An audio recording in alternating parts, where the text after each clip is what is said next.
Welcome my friends, welcome to my channel Astrotech by Rohit. इस बार 2-3 दिन लेट हो गए, वीडियोस आए नहीं।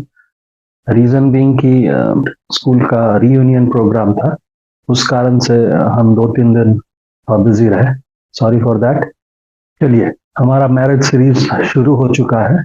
एजुकेशन सीरीज में कंटिन्यू रहेगा। वी विल ऐड, हम लोग एपिसोड्स और डालते रहेंगे। मैरिज सीरीज का पहला एपिसोड आप लोग देख चुके हैं, जो मेनली इस पूरे सीरीज में होगा क्या, उसी के ऊपर। तो आज हम लोग शुरू करेंगे प्रॉमिस से। किसी भी चीज, किसी भी सवाल का जवाब तो तब दिया जाए जब हॉरोस्कोप में उस चीज का प्रॉमिस ऊपर वाले ने बना के भेजा है। तो लेट हो, सवेर हो, जल्दी हो, वो बात की चीजें हैं, है ना। पर वो प्रॉमिस या वो वादा भगवान ने या ऊपर वाले ने दिया है कि नहीं, वो आइडेंटिफाई करने। तो जैसा कि आज का एपिसोड है, और इसमें हम सपोर्टिंग चार्ट्स 3-4 डालेंगे, ठीक है ना। तो बेसिकली पहले शादी रिलेटेड सवाल में, या कुंडली जब भी आती है आपके पास, जैसे कोई आया आपके पास, कोई भी, चाहे लड़की हो या लड़का हो, और कि इसकी शादी कब होगी, इस सवाल का जवाब ढूंढने से पहले कुंडली में इमीडिएटली जंप मत करिए सीधे दशा उशा पे कि हम शुक्र को देखेंगे और दशा पैटर्न देखेंगे और देन हम प्रेडिक्ट कर देंगे कि फलाना दशा में, रिलेटेड हाउसेस की दशा में शुभ दशा आ रहा है, तो आप देख सकते हैं। उस सवाल ये फिर आपके लिए थोड़ा सा गलती कर सकते हैं इस सेंस में कि अगर उस हॉरोस्कोप में प्रॉमिस ही नहीं है, या तो वो प्रॉमिस इतना डिलेड है कि मोर और लेस उसको कह दीजिए कि कह सकते हैं कि जरूरत से ज्यादा अगर डिले हो जाए तो डिनाइल ही हो गया। तो आप सबसे पहले कुंडली में, हॉरोस्कोप में क्या क्या आपको छानना है, सो दैट कि आप एक कंफर्म हो जाए क्या शादी है, फिर आप फर्दर आगे की तरफ जा सके। देखिए, बुक्स में बहुत लिखा हुआ है, बहुत कॉम्बिनेशंस दे रखे हैं। जैसे जैसे एस्ट्रोलॉजर्स ने अपने तजुर्बे में ऐड ऑन किया और उन्होंने वो किताबें निकाल दी उस, और ऐसी वैसी कोई पतली किताबें नहीं, बहुत मोटी मोटी किताबें, ठीक है ना। तो सारे कॉम्बिनेशन, सभी चीजें याद रखना बहुत मुश्किल काम है। तो बेसिकली करना क्या है, तो करना यह है कि आप ना बेसिक लॉजिक समझो। योग, कॉम्बी, ये सब याद रखने की जरूरत नहीं है, हम लोग कभी नहीं याद रखते, है ना। ना याद रख पाते, हम तो याद नहीं रख पाते 10 प्रकार का योग, एकदम नहीं। आप बेसिक रीजनिंग समझ जाइए, मोर देन है ना, वो लॉजिक काफी है आप उसको डिराइव करने के लिए। उसके लिए आपको कोई योग याद करने का एकदम जरूरत नहीं। आप बेसिक लॉजिक पकड़ो, समझो, उसके बाद आप 10 क्या 20 पन्ना लिख सकते हो, ठीक है ना। तो उसी तरह ये है, ये 8 या 9 पॉइंट है, बस इनको एनालाइज करो। ज्यादा योग की तरफ मत जाओ कि इसमें मांगल्य दोष है, मांगलिक है, या मंगल रिलेटेड दोष है, या 10 और प्रकार के दोष है। ये सब बेकार की चीजें। आप सिर्फ स्ट्रक्चर्ड लॉजिक्स याद रखो। जैसे हमने एजुकेशन सीरीज में बोला था कि आप लॉजिक याद रखो, आप उस लॉजिक से डिराइव करना याद रखो, समझो। तो डॉक्टर का योग, इंजीनियर का योग, ऐसा कोई योग नहीं। 10 कुंडली में लगेगा, 20% कुंडली में लगेगा, पर उसको 70% कुंडली में लगने के लिए वो योग नहीं बन पाता। बहुत लोग यूट्यूब में बोलते हैं इसमें डॉक्टर योग, डॉक्टर को योग नहीं होता, वो एक पैटर्न है। आप उस नियम से चलिएगा तो ये अप्लाई होगा। योग ढूंढने निकलिएगा तो 10-20 का परसेंट कुंडली में लग गया तो आप बोलिएगा हम तो सक्सेस हो गए, वैसे नहीं। आप लॉजिक ड्राइव करो। जैसे एजुकेशन सीरीज में हमने एक स्टेप वाइज तरीका बताया जो 70-80% हॉरोस्कोप्स में लागू है। उसी तरह अब आते हैं हम लोग मैरिज में। आपको पता ही है, और आधा हम आशा भी करते हैं कि आप लोग को जानकारी होगा कि शादी के लिए आपको कुंडली में कौन सा हाउस देखना चाहिए, और शादी का कारक कौन है। शादी कराने का कारक या शादी करने का कारक शुक्र है ना। और शादी रिलेटेड जो प्रोमिनेंट हाउसेस हैं, या सिंगल हाउस अभी बोलते हैं हम आप शुक्र और सेवेंथ हाउस या सेवेंथ लॉर्ड, ठीक है, ये आपको पहले से जानकारी है। कारक है शुक्र, और जो जिस घर को देखना है आपको और उसके लॉर्ड को देखना है वो है सेवेंथ हाउस। बट और भी सपोर्टिंग हाउसेज हैं जो इस सेवेंथ हाउस को सपोर्ट करते हैं। तो चलिए हम लोग शुरू करते हैं, एक एक पॉइंट लेके चलेंगे। सबसे पहले हॉरोस्कोप जो आ रहा है आपके पास, उसमें लगन को देखना ही है। शादी में आयु, थोड़ा बहुत आयु के ऊपर एक ग्लांस देना है। लगन और इस पर्टिकुलर कैंडिडेट का आयु आपको अंदाज, हम ये नहीं कह रहे कि आप एक डीप कैलकुलेशन की तरफ जाओ, पर आप कुंडली देख के आयु कर सकते हो कि ही विल बी फाइन, है ना। तो वो तो एनी कुंडली फॉर एनी क्वेश्चन, वो तो आप हमेशा ही देखते हो, ठीक। तो वो लगन को देखो, लगन कैसा है, स्ट्रांग है, लगन का कैरेक्टर कैसा है, मतलब अगला आदमी का पर्सनैलिटी क्या डिफाइंड है, ठीक है ना। और दूसरी बात, एक छोटा सा आयु निर्णय, बस ग्लांस। पर हम लोग शादी ये देखने के बाद, मैंने ये 2 पॉइंट लगन को एनालाइज कर लिए कि भाई आदमी की पर्सनैलिटी कैसी है, और फिर आपने एक झटके में कुंडली का देखा तो आपको एक अंदाज हो गया कि एज इज फाइन, मैंने इसका जो लाइफ है फाइन है, ठीक है ना। तो हैंड पर अभी आसपास नहीं। तो अब क्या करना था, अब शादी की तरफ जाना है कि पहले आइडेंटिफाई करना है प्रॉब्लम। तो हमें करना क्या है, मैंने पॉइंट वाइज 9 पॉइंट दे रखे हैं। तो पहला पॉइंट है वो ये है कि एनालाइज सेवेंथ हाउस। इसमें हम लॉर्ड लिखना भूल गए हैं। Seventh house and Lord, eighth house and Lord, ठीक है ना। सेवेंथ हाउस ये लॉर्ड को, या आप seventh house and Lord analyse करो चंद्र से भी, चंद्र लगन से भी, नॉर्मल लगन से भी, और शुक्र से भी। कहने का मतलब, अगर ये हॉरोस्कोप है,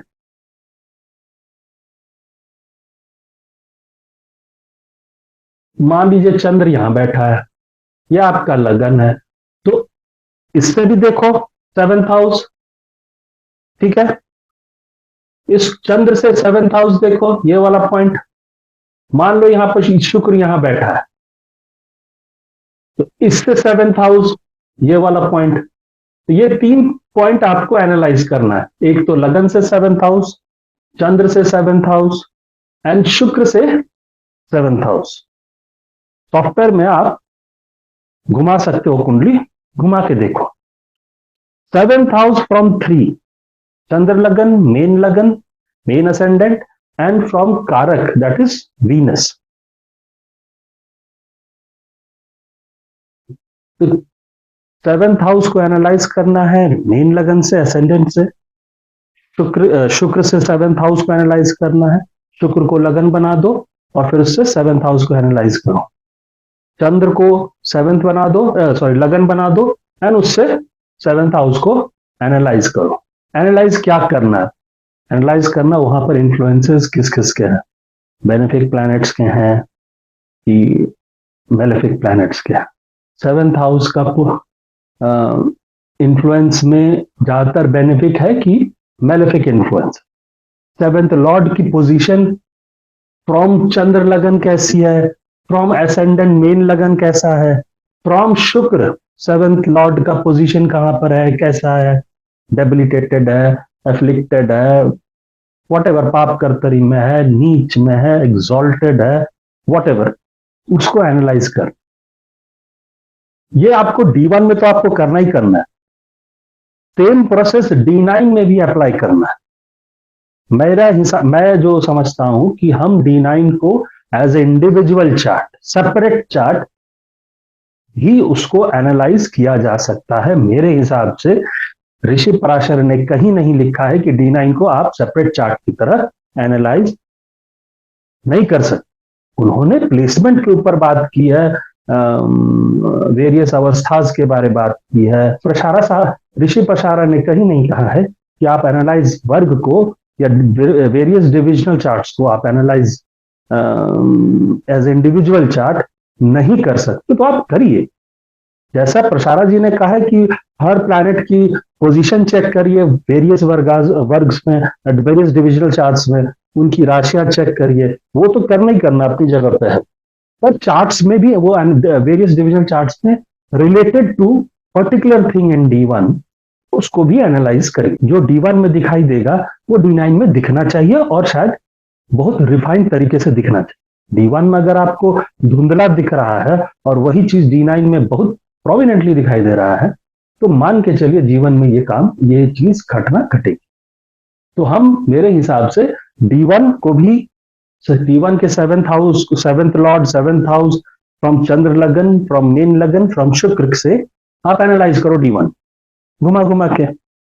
D9 में भी वही चीज करो, घुमा घुमा के चेक करो, ठीक है।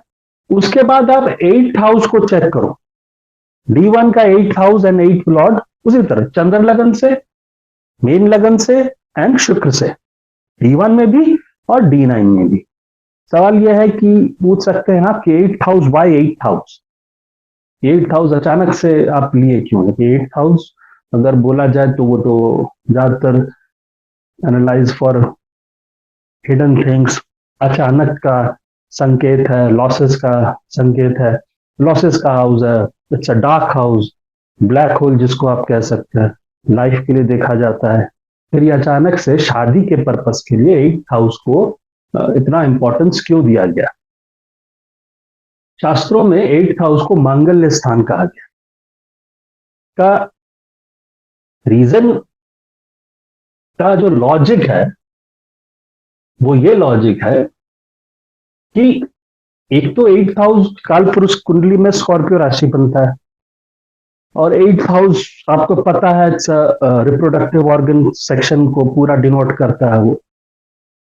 तीसरी बात, 8th house life, length of life को डिनोट करता है, ठीक है ना। 8th house sudden gain sudden losses भी देता है। 8th हाउस को मांगल्य स्थान भी इसलिए कहा जाता है, अगर आप कुंडली के उसको देखिए तो ये जो 8th हाउस है,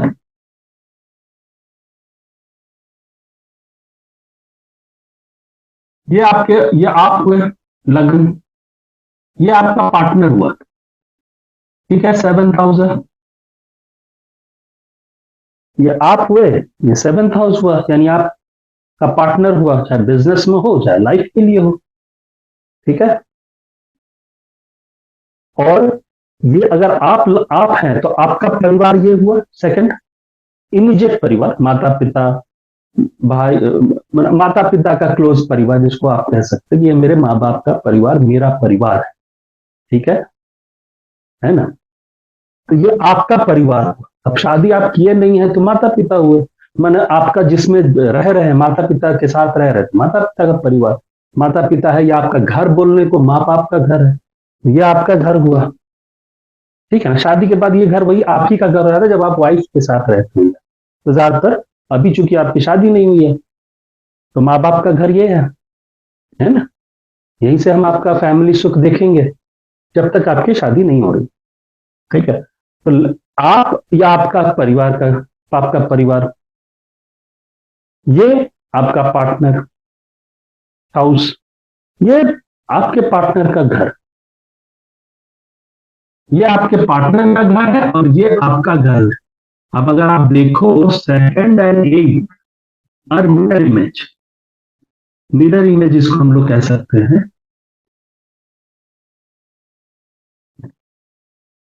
तो रिफ्लेक्शन, ये रिफ्लेक्ट रिफ्लेक्टेड या रिफ्लेक्शन का हो, रिफ्लेक्शन ऑफ सेकंड हाउस, ठीक है। आप इसको ससुराल कह सकते हो। ये आपका ससुराल भी हुआ। लड़कियों के लिए ये घर, लड़कों के लिए ससुराल, ठीक है ना। लड़कियों के लिए मांगल्य स्थान इसलिए कहा जाता है कि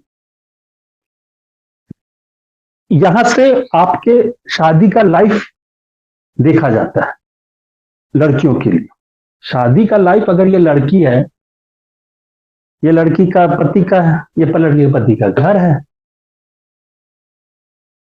तो आगे शादी के बाद उसका घर हो जाएगा, लड़की का घर हो जाएगा। जब वो अपने मियाँ पति पत्नी के साथ रहेंगे, बच्चे होंगे, जो भी, ये उसका घर हो जाएगा। ठीक है ना। एंड दिस 8, ये 8, ये जो मेरा 4th हाउस है उसका त्रिकोण है। 4th हाउस क्या है? सुख, किसी भी चीज का। 4th हाउस से सारे सुखों का जो एनर्जी होता है उसको हम लोग एनालाइज करें।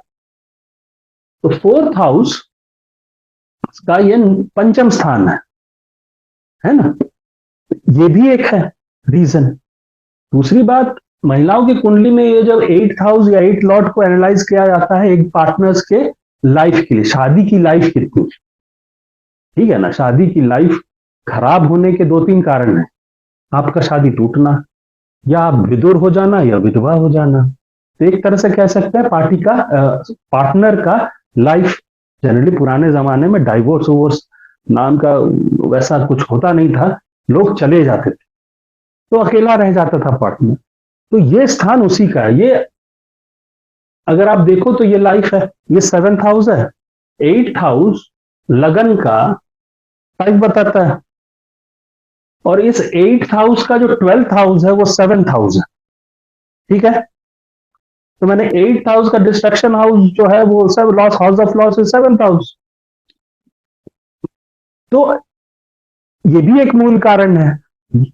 दूसरा बात, आपका घर और आपके ससुराल का घर आमने सामने बैठा, संबंध विच्छेद होता है तो सारे पारिवारिक रिश्ते टूट जाते। ये भी एक है वन ऑफ द रीजन। दूसरी बात, इस जगह से एक दूसरे पार्टनर का जब हम लोग मिलान करते हैं या देखते हैं, एक दूसरे के पार्टनर के लाइफ स्पैन को देखते हैं, क्योंकि शादी पहले के समय में शादी टूटना माने कोई एक पार्टनर चले जाना।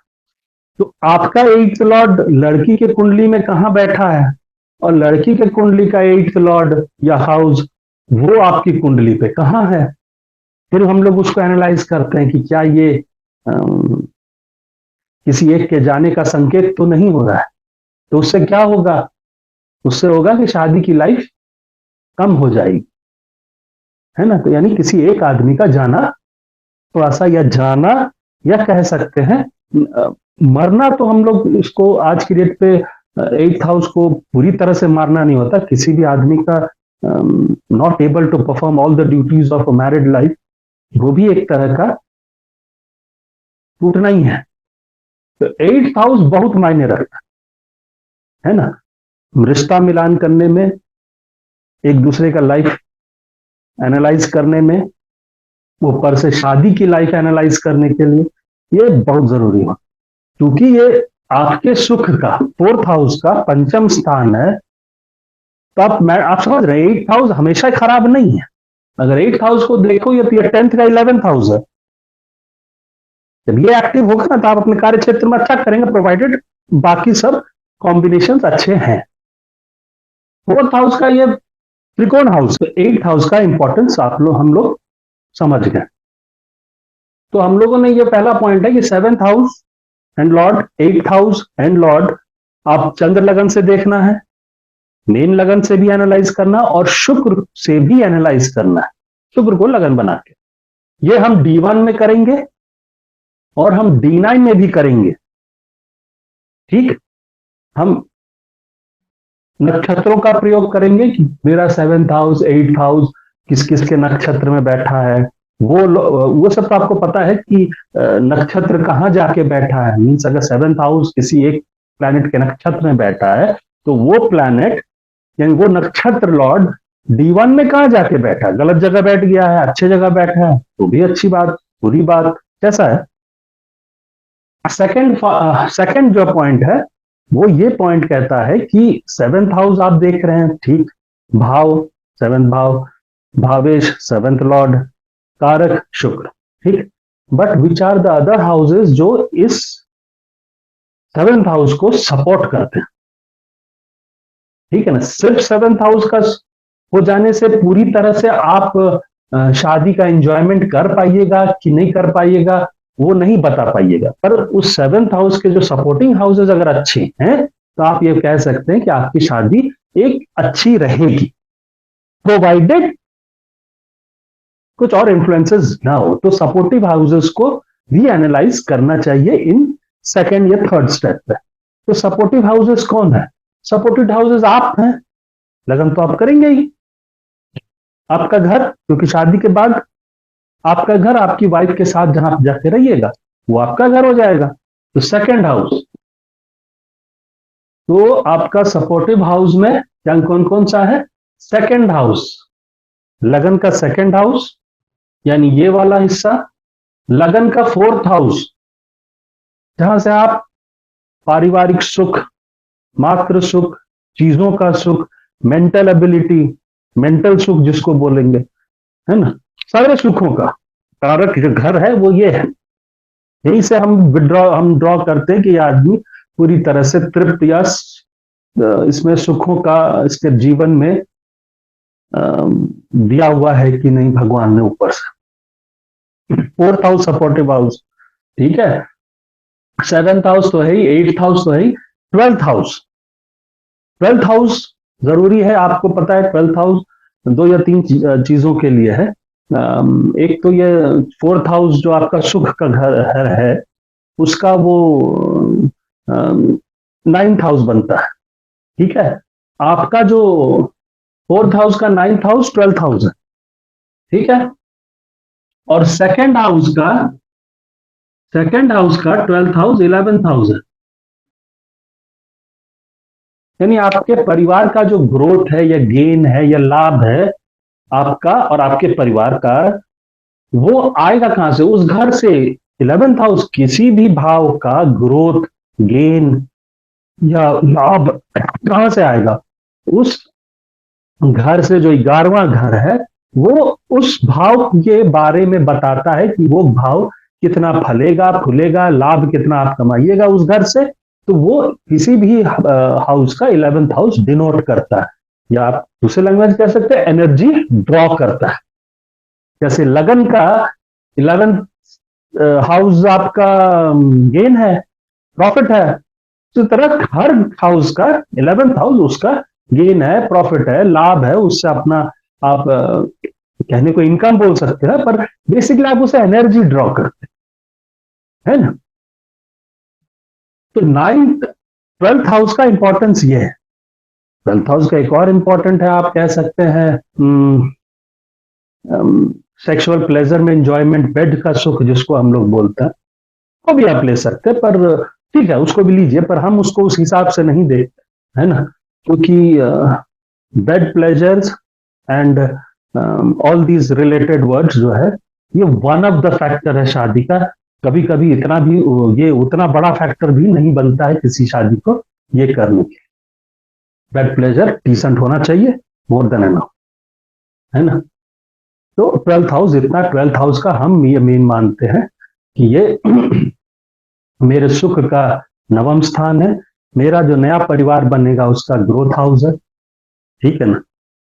ये बाकी 12th हाउस का क्या सिग्निफिकेशन है वो तो आपको पता ही है, पर हम सिर्फ शादी रिलेटेड ही बात कर। ये मेरे पार्टनर का घर का 5म स्थान है ना।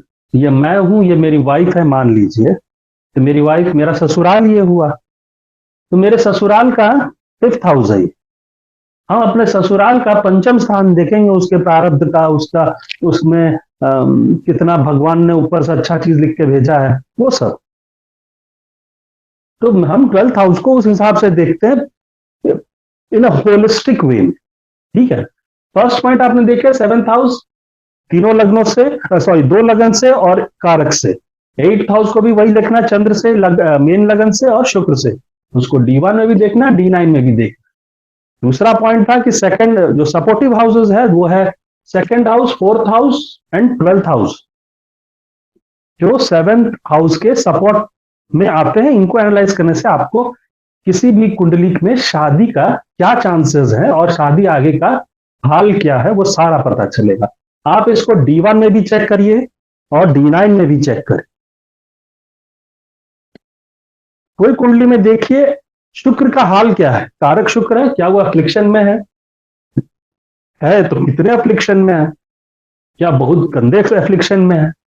फिर देखिए सेवेंथ हाउस को, क्या वहां पर भी एफ्लिक्शन है, यानी भाव तो गया ही गया, भावेश भी चला गया, कारक भी चला गया, ये सब चीज तो नहीं हो रहा है।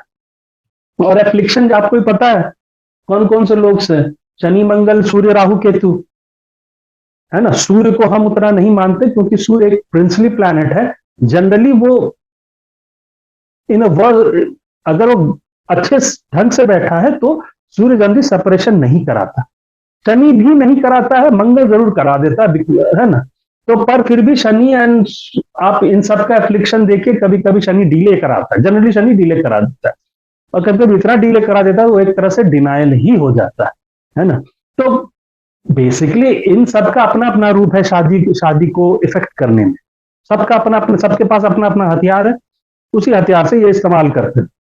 कोई गंडासा लिए हुए है, कोई दूर से तीर चलाता है, कोई सामने से जला देता है ना। तो ये सब चीजें, इसका एफ्लिक्शन देखिए इन सब प्लैनेट्स को, जिसको हम लोग मेलेफिक और प्लैनेट्स बोलते हैं हॉरोस्कोप्स, क्या वहां पर एफ्लिक्शन कितना है, कारक का, वीनस का, या सेवंथ हाउस या सेवंथ लॉर्ड का एफ्लिक्शन ज्यादा है तो समस्या, फिर प्रॉमिस एनालाइज करने में दिक्कत नहीं, ठीक है ना। फिर आप देखिए कभी कभी क्या सेवंथ हाउस मेरा पाप कर्तरी में है ना, या सेवंथ लॉर्ड मेरा पाप कर्तरी में ये भी एक फैक्टर है जो शादी को डिनाई करा देता है ना। अगर और कोई सपोर्ट नहीं, ऊपर में सब बिगड़े हुए हैं और इधर में ये पाप कर्तरी भी चला गया, तब ये प्रॉब्लम ज्यादा हो जाएगा। तो पाप कर्तरी किधर का, पाप कर्तरी एक तो पता है कि one house following in getting sandwich, बीच में जो सेवेंथ हाउस है या सेवेंथ लॉर्ड है उसके दोनों तरफ, दोनों अलग अलग राशियों में मेलेफिक्स बैठे हैं, अनस्ट्रॉन्ग मेलेफिक्स। पाप कर्तरी ऐसा नहीं होना चाहिए कि सेवेंथ लॉर्ड या सेवेंथ लॉर्ड इतना पावरफुल है कि ये जो बगल में बैठे हैं दो मेलेफिक, वो उससे बहुत कमजोर है, तो बहुत हद तक नहीं हो पाता है। सेवेंथ लॉर्ड फिर बम बम हाथ ऊंचा करके घूमना शुरू कर देता है ना। पर कहने का मतलब है फिर भी पाप कर्तरी होना चाहिए, सॉरी होना नहीं चाहिए।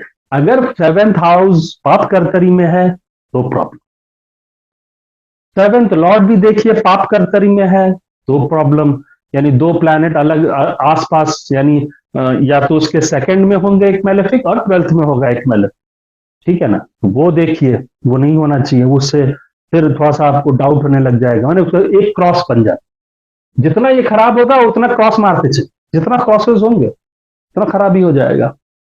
हमने लिखा एक वर्ड अमंग द राशि, कहने का मतलब कि मान लो तुम्हारा सेवेंथ लॉर्ड कोई भी हो, ए प्लैनेट है, वो एक राशि कहीं जाके बैठा है, साथ में दो मेलेफिक भी उस सेम राशि में बैठे, है ना।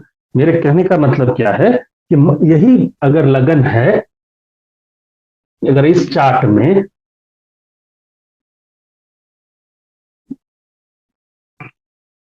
अगर यहां पर शुक्र बैठा हुआ है, मान लीजिए शुक्र ही मेरा सेवेंथ लॉर्ड है, कारक भी वही बन गया, और यहीं पर सूर्य बैठा हुआ है, यहीं पर शनि बैठा हुआ है,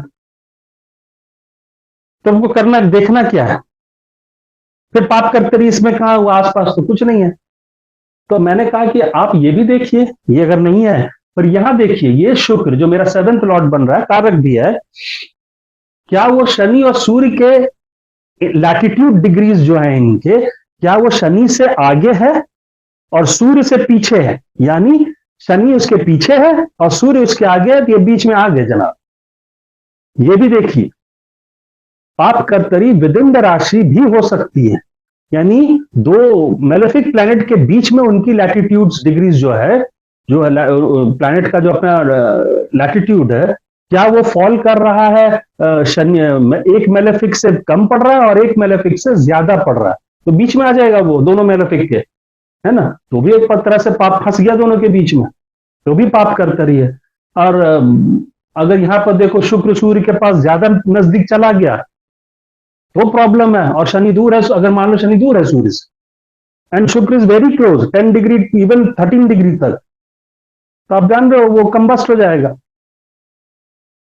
तो ये भी प्रॉब्लम है। सेवेंथ हाउस, अगर अभी हम शुक्र के बारे में, सेवेंथ हाउस कोई सेवेंथ लॉर्ड कुछ भी हो सकता है, पर क्या उसको देखना है कि या वो एक तो इस तरह से नहीं होना चाहिए। सेकंड हाउस में भी कोई, उसके सेकंड हाउस में कोई मेलेफिक बैठा, ट्वेल्थ में बैठा, अगर नहीं भी बैठा तो जहां पर बैठा वहां पर दो और प्लैनेट है और उन दोनों प्लैनेट के बीच में उसकी लैटिट्यूड की डिग्री, तो भी एक सैंडविच पोजीशन पे आ जाता। एनालाइज फिफ्थ हाउस एंड कारक गुरु, वो एक, ये मैं इस पॉइंट का मतलब क्या है कि शादी का दूसरा मकाम बच्चा है ना, तो ये उस हिसाब से एनालाइज करने का है।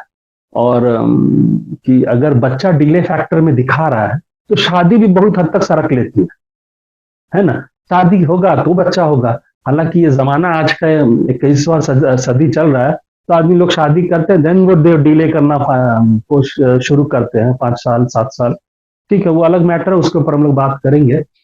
लेकिन फिफ्थ हाउस भी रोल प्ले करता है, तो ये भी एक एनालाइज करिए। चौथी बात इसका, इसी फिफ्थ हाउस को एनालाइज करने का है कि गुरु को भी फिफ्थ हाउस का कारक गुरु है, क्या गुरु मेरा स्ट्रांग है? और गुरु का एस्पेक्ट अगर सेवेंथ हाउस या सेवेंथ लॉर्ड पे पड़ रहा है या फिफ्थ हाउस या फिफ्थ लॉर्ड पे पड़ रहा है, तो एक आशा की किरण जगती है। यानी अगर आपके पास इतने सारे एफ्लिक्शन हो जा रहे हैं, तो गुरु ही बचता है एकमात्र प्लैनेट जो आपको सिर्फ उस मझधार से निकाल सकता है, बशर्ते आपकी किस्मत में भगवान ने टाइमिंग सही बना रखा है। तो मुद्दा क्या है, फिफ्थ हाउस एक तो आपका प्रारब्ध है, किस्मत ऊपर से लेके आए हैं कि नहीं शादी। दूसरा पॉइंट चाइल्ड का है ना। तीसरा पॉइंट ये बेसिकली सेवेंथ हाउस का 11th हाउस है, ठीक है ना। और वैसे भी एक सेंटेंस ये भी बोला जाता है कि seventh lord in fifth house is not good for marriage, या fifth lord in seventh house is again not good for marriage. तो इन दोनों का एक्सचेंज भी अच्छा नहीं माना गया है, ठीक है ना। तो लॉजिक बस पकड़िए कि ये सेवेंथ हाउस का 11th हाउस है ना। तो ये भी इसीलिए फिफ्थ हाउस को एनालाइज ज्यादा करना चाहिए, तो आपको बहुत हद तक एक आइडिया मिल जाता है कि सीन क्या बन रहा। कारक गुरु, गुरु तो ऐसे चौथे गुरु तो अगर देखा तो सबसे ज्यादा कारक का जो उसको पावर मिला हुआ है नंबर ऑफ हाउसेस का, वो गुरु के पास सबसे ज्यादा है, क्योंकि he is one of the powerful benefic planet. ऐसे भी हमारे सोलर सिस्टम में he is the largest planet, और इट, वो एकदम एकदम बाहर में एज अ प्रोटेक्टिव लेयर की तरह वो सन के चारों तरफ चलता है, और उसके अंदर ही बुध शुक्र मंगल और अर्थ में हम लोग हो गए, हम लोग उसके प्रोटेक्शन में चारों तरफ से सारे मिट्योर्स और जो भी पत्थर उत्थर सब जो आते हैं उन सबको अपने में लेते हुए बचा के चलते। तो कारक गुरु का अगर दृष्टि पड़ रहा है सेवेंथ हाउस पे, सेवेंथ लॉर्ड पे, शुक्र पे, फिफ्थ पे, तो बहुत हद तक प्रोटेक्टिवनेस देता है। पर लॉर्डशिप अच्छी भी होनी चाहिए गुरु की, है ना। गुरु उल्टे सीधे घरों का मालिकाना हक लेके ना बैठा हो कुछ, तो भी गुरु डिले फैक्टर दे देता है, पर फिर भी प्रोटेक्शन रखता है कि हाँ गुरु का आशीर्वाद होने से हो जाता है, पर वो एक डिले फैक्टर बनाता है। अगर उसकी लॉर्डशिप खराब हुई तो वो डिले दे देता है, पर कभी कभी वो, लेकिन वो शादी डिनाई जनरली नहीं करता। तो बचाव के लिए एक ही है गुरु, पर इसकी पोजीशन अच्छी होनी चाहिए, ये वीक नहीं होना चाहिए, ये कमजोर नहीं होना चाहिए, ये मरे हुए स्थिति में नहीं होना चाहिए। वही एक पॉइंट। छठा, रेट्रोग्रेड प्लैनेट्स का इन्फ्लुएंस सेवेंथ हाउस या सेवेंथ लॉर्ड पे ना हो, या शुक्र पे भी ना हो। रेट्रोग्रेड प्लैनेट्स का क्या सीन है, रेट्रोग्रेड प्लैनेट्स कहीं भी देखते हैं ना, चीजों को थोड़ा सा स्लो कर देते, तो ये चीज थोड़ा जरूरी है। तो डिले करने के मामले में ये रेट्रोग्रेड प्लैनेट्स बड़े माहिर, चाहे वो किसी भी हाउस को देख ले, इवन 10th हाउस को देख ले, वहां पर आपको दिक्कत होने लग जाए। जब उनकी दशा चलेगी ना, तो आपको उस पर्टिकुलर हाउस से रिजल्ट बड़े स्लो आने लग जाएंगे, ठीक है ना। तो रेट्रोग्रेड प्लैनेट, और हर प्लैनेट अपने हिसाब से आने लगेगा, ठीक है ना। तो जैसा प्लैनेट का नेचर है उस हिसाब से रेट्रोग्रेड में इनका वो चेंजेस बड़ी तेजी से होने लगेंगे या विपरीत जाने लगेगा। तो रेट्रोग्रेड प्लैनेट्स का जो इन्फ्लुएंस है वो सेवेंथ हाउस या लॉर्ड या वीनस पे अगर है तो डिले लाता है, इतना डिले ला देता है कि एक तरह से डिनाइल ही हो जाता है। तो ये सेवेंथ पॉइंट है इन्वॉल्वमेंट ऑफ निर्बीज राशि। तो आपको पता ही निर्बीज राशि कौन कौन से, एक तो बुध की ही राशि है मिथुन और कन्या, और एक सिंह राशि है। तो ये हालांकि सिंह राशि काल पुरुष में पंचम स्थान है, लेकिन फिर भी उसको निर्बीज बोला गया है कि आपका इसमें थोड़ा दिक्कत होता है।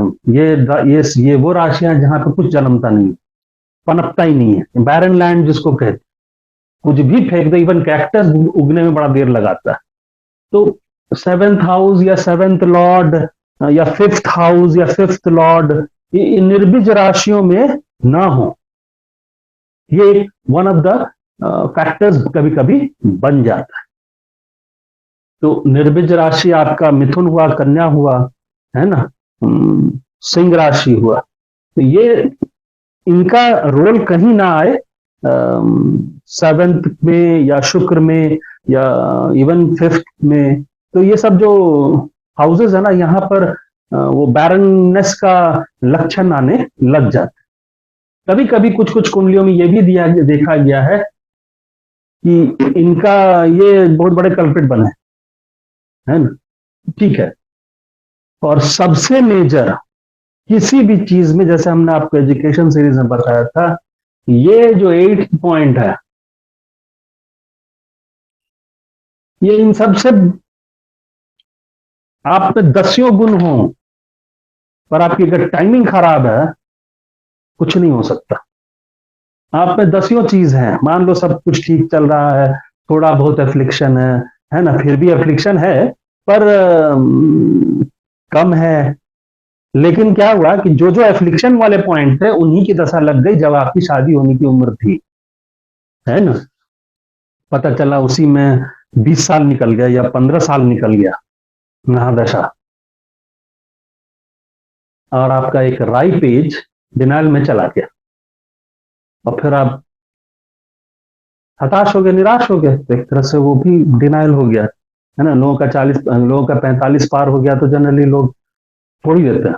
आफ्टर 45 कोई शादी नहीं करता, सिर्फ दोस्त जीवन साथी ढूंढता है कि बस आगे तक चल पड़े, है ना। वो शादी के उस भाव में नहीं रहते, पर फिर भी ये बहुत बड़ा रोल प्ले करता है एक अच्छा किसी भी जीवन में उठने का, चाहे करियर में हो, कंपटीशन में हो, इवन शादी, वो आपकी जिंदगी में एक पड़ाव है। वो आपको तभी देगी ना जब आप अपना स्टेटस आप करोगे, हाँ भाई हमारी शादी हुई है। जैसे सीना चौड़ा करके लड़का सब घूमते हैं ना, या लड़कियां लजा के घूमती हैं कि मेरी शादी होने वाली है, या तो अच्छा फील होता है उनको भी, तो एक तरह से वो एलिवेटेड हो जाते हैं, लड़के भी एलिवेटेड हो जाते हैं। तो ये दशा होना अच्छी बात है। दशा कैसी हो? सपोर्टिव दशा हो जो सेवेंथ हाउस को सपोर्ट करे, सेवेंथ लॉर्ड को सपोर्ट करे, सेकेंड हाउस की दशा हो जो आपका नया परिवार बनाने के लिए हो, इन सब हाउसों से रिलेट करे, चाहे सेकंड से करे, सेवेंथ से करे, फोर्थ से करे, है ना। या ऐसे तो प्रोमिनेंटली सेकंड एंड सेवेंथ का ज्यादा रोल प्ले, अगर इनकी दशाएं आ गई तो वो शादी कर, ठीक है। तो दशा अच्छी होनी चाहिए। 6 लॉर्ड 8 लॉर्ड शनि उन्हीं की दशा आ गई और शनि गलत जगह पे बैठा है, और शनि गलत लॉर्डशिप लेके बैठा है, या मंगल गलत लॉर्डशिप लेके बैठा है, या राहु गलत लॉर्डशिप लेके बैठा है, और उसका इफेक्ट इन्फ्लुएंस सेवेंथ हाउस पे आ जाए, सेवेंथ लॉर्ड पे आ जाए, या सेकेंड हाउस पे आ जाए, या लॉर्ड पे आ जाए, या कारक पे आ जाए, और उसको डिस्ट्रॉय कर दे, तो फिर आप समझ रहे हैं वो दशा जब तक जाएगी नहीं तब तक आप उछलते कूदते रहेंगे। और ऐसी बात नहीं है कि सिर्फ शादी नहीं होगी, आप बोलोगे सिर्फ शादी है तो नहीं होगी। आप जनरली देखिएगा उन दशाओं में ना जो इफेक्ट सेवेंथ हाउस को दे रहे हैं, कारण क्या है ना, ये सेवेंथ हाउस अगर भावत भावन से देखे, वो 10th हाउस का 10th हाउस है, करियर का भी जगह है ना वो, करियर का रिफ्लेक्ट करियर वहां से भी देख सकते हैं आप, एक तरह से रिफ्लेक्टिव हाउस है वो। तो अगर यहाँ पर खराबी आ रहा है तो वहां पे परेशान घूम रहे हैं, तो ये सब चीजें हैं। तो दशा अच्छी होनी चाहिए, सपोर्टिव दशा, चाहे वो D9 की हो या D1 की, 7th हाउस रिलेटेड या 2nd हाउस रिलेटेड, चाहे D9 में हो या D1 में हो। हम लोग इस पे भी हम लोग करेंगे। 9th पॉइंट जो है ना, ये है सन एंड मून। ये दो ग्रह ज्यादा एफ्लिक्शन पे ना हो। सूर्य इसलिए कि सूर्य और चंद्र जो एक ऐसे प्लैनेट है जिन पे किसी भी गलत घरों का, वो क्या कहते हैं ना, जैसे सन अगर 8th लॉर्ड भी बन जाए तो उस पर उसका इफेक्ट नहीं रहता। 12th लॉर्ड भी बन जाए तो भी चंद्र या मून सूर्य पे उसका इन्फ्लुएंस, वो उस पर इफेक्ट नहीं लेता। ठीक है, थोड़ा सा लेगा, बट डी, कारण क्या है ना, sun and moon are royal planets. ये आपका मन है, ये आपका तन है, ये आपका आत्मा है, ये आपका व्यवहार है, मनोस्थिति है, कैसा रिएक्शन दोगे। और चंद्र जो है वो तो सुख का कारक, सन वो आपके विगर का कारक है, वो आपके वैलर का कारक है, वो आत्मा का कारक है, वो आपके हड्डी बोन सबका कारक है। और ये दोनों ही प्लैनेट्स रॉयल रॉयल प्लैनेट्स हैं। ये 16 मून तो 16 श्रृंगार से, 16 कलाओं से भरा पड़ा है। इंसान ही लव्स रॉयल्टी, और शादी ब्याह धर्म कर्म, ये इंसान की जिंदगी की रॉयल्टी है, उसको मजा आता है करने। तो सन मून का एफ्लिक्शन ज्यादा ना हो, ये आपके स्टेटस इंप्रूवमेंट में या एलिवेशन में, सामाजिक व्यवस्था में, फेज फेज पे जहां आप एलिवेट करना चाहते हैं जीवन में, तो ये अगर एफ्लिक्शन ज्यादा होगा तो आप सोशल स्टेटस में, समाज में, जीवन में ऐसे चढ़ नहीं। और कभी कभी ये भी एक मूल कारण हो जाता है आदमी के न करने, शादी, है ना, मजबूरियां ज्यादा हो जाती हैं। तो सन मून और रॉयल प्लैनेट्स ये बहुत जरूरी है। दे हैव टू बी बहुत बैडली अफ्लिक्टेड ना। अगर अफ्लिक्शन होना जरूरी है, जैसा आपको पता है इंजीनियरिंग की पढ़ाई करा सकता है, एजुकेशन में हम लोग क्या बोलते हैं, सन अफ्लिक्टेड हो तो एजुकेशन की पढ़ाई करा देगा, मून अफ्लिक्टेड हो तो डॉक्टर की पढ़ाई करा देगा।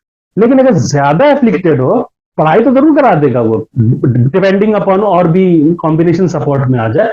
लेकिन आपके अदर एरियाज में, राइज में या स्टेटस में, मन में, वो एलिवेशन वाला जो फेजेस है वो कम आ जाएगा। ठीक है ना। तो सन एंड मून की अफ्लिक्शन ज्यादा ना हो, डिस्ट्रॉयड ना हो, तो बहुत अच्छी बात है। Sun and moon any time, हर चीज के लिए ये बहुत जरूरी है। They are the two planet, they are royal planets, है ना। ये वाला पावर इवन गुरु को नहीं दिया गया है कि तुम चाहे 8 में बैठ जाओ तो भी तुमको उसका दोष नहीं लगेगा, या 12th में बैठ जाओ दोष नहीं लगेगा। तो यही है, these because of their royalness. अच्छा, तो ये जो 8 पॉइंट है, 9 पॉइंट, इसमें सबसे इंपॉर्टेंट जो है वो ये है दशा।